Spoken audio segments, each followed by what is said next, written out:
अस्सलामुअलैकुम वरहमतुल्लाहि वबरकातुहू। नाज़रीन, मैं आपका मेज़बान हाफिज़ मोहम्मद फसीहुद्दीन मेदक और आप देख रहे हैं मेदक फास्ट न्यूज़। आइए डालते हैं आज की खबर पर एक नज़र।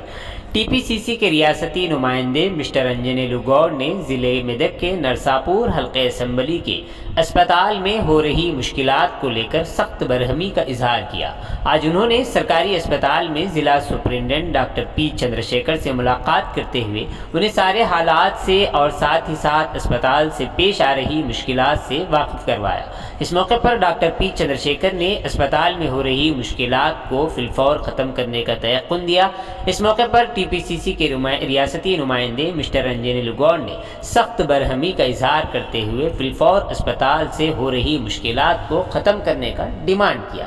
आइए इस सिलसिले में एक तफसीली रिपोर्ट आप हज़रात के पेश खिदमत है। नाज़रीन, जैसा कि आप देख रहे हैं, हम ज़िले मेदक की तारीख़ में पहली मरतबा उर्दू ज़ुबान में आप तक ज़िले की अहम खबरें पहुँचा रहे हैं। लिहाजा हम आपसे गुजारिश करते हैं कि आप लोग भी ज़रूर हमारे चैनल को लाइक करें, शेयर करें और सब्सक्राइब करें और साथ ही साथ बेल आइकन के बटन को भी दबा दें ताकि हमारी जानिब से जब कभी भी किसी भी किस्म की अपडेट दी जाए तो उसकी इत्तला आपको नोटिफिकेशन के ज़रिए सबसे पहले मिल सके।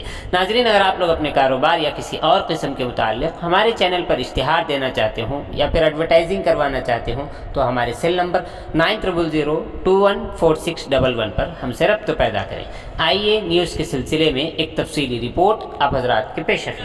ఫార్మసిస్ట్ 5000 పెట్టి వాడు జీతం తీసుకొని వాడు వేరే దగ్గర క్లినిక్ పెట్టుకుంటాడు. ఈయన చెప్తాడు ఈ మధ్య కాలంలో 3 నెలల 4 నెలల 15 లక్షల బిల్ అయింది. ఉమర్ కాదు, మన రమేష్ అనే ఫార్మసిస్ట్ ఉన్నాడు కదా, అసలు రాడు.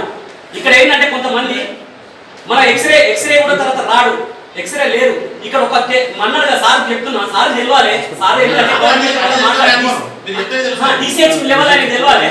డిసిహెచ్ గారికి ఎంత అవగాహన ఉంది నాకు నేను చెప్పలేను, కానీ సార్ ఇక్కడ సూపరింటెండెంట్ ఉంటున్నారు కదా, కేవలం ఒక ఎక్స్రే తీసిన పాపాన పోలేదు, ఒక ఈసీ తీసిన పాపాన పోలేదు. ఇంత 100 బెడ్ హాస్పిటల్ కేవలం ఇక్కడ ఏం నడుస్తుంది, ఇక్కడ ఓన్లీ కేవలం తర్వాత డెలివరీ పేషెంట్లు వస్తే నిన్న ఒక మాకు సంబంధించిన వచ్చి ఇద్దరు వస్తే ఇలా చెయ్యరు, వెళ్ళిపోమని చెప్పినారు. ఇప్పుడు మాధవ హాస్పిటల్ సిజరింగ్ చేసుకున్నారు.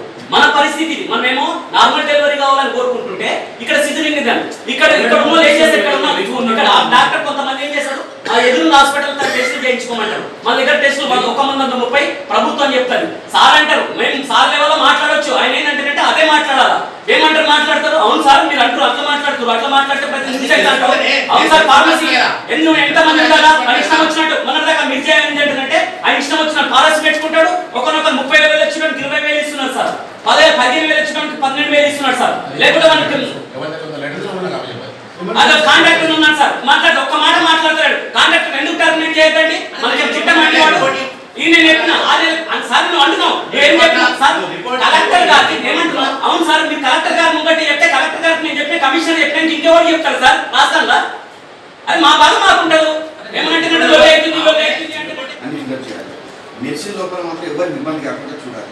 ఎవరికైతే మీరు ఫుడ్ నేను ఇస్తున్నారో అదొకటి కరెక్ట్ సిస్టమ్ చూడండి. ఈ హాస్పిటల్ మెయింటెనెన్స్ మాత్రం ఒకటి కరెక్ట్ చూసుకోండి. మా అందరి సబ్మిషన్ అదే సార్, మాకు కావాల్సింది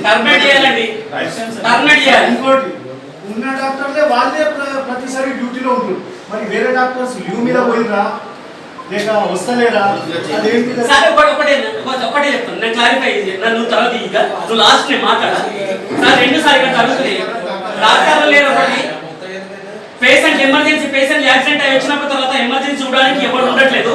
4th క్లాస్ సిబ్బంది, తర్వాత ఒకటి ఐసీయూ కూడా లేదు ఇక్కడ. మనకి యాక్సిడెంట్ అయినప్పుడు కేవలం బ్లడ్ పోయిన తర్వాత మనకి ప్రికాషన్ లేక చనిపోయిన 20 మంది కూడా ఎవిడెన్స్లతో సహానికి ఇస్తా. ఇంకొకటి ఈడ ఎవరైతే మనకి ఏదైతే డైరెక్ట్ కాంట్రాక్ట్ కానీ ఇక్కడ కాంట్రాక్ట్ ఉన్నారో ఎవరైతే వర్కర్స్ ఉన్నారో వర్కర్స్ వేధిస్తున్నారో అది మీకు ఎవిడెన్స్ తో సహా ఇస్తా. దాన్ని మీరు ఏం ఇంక్వైరీ చేస్తావు.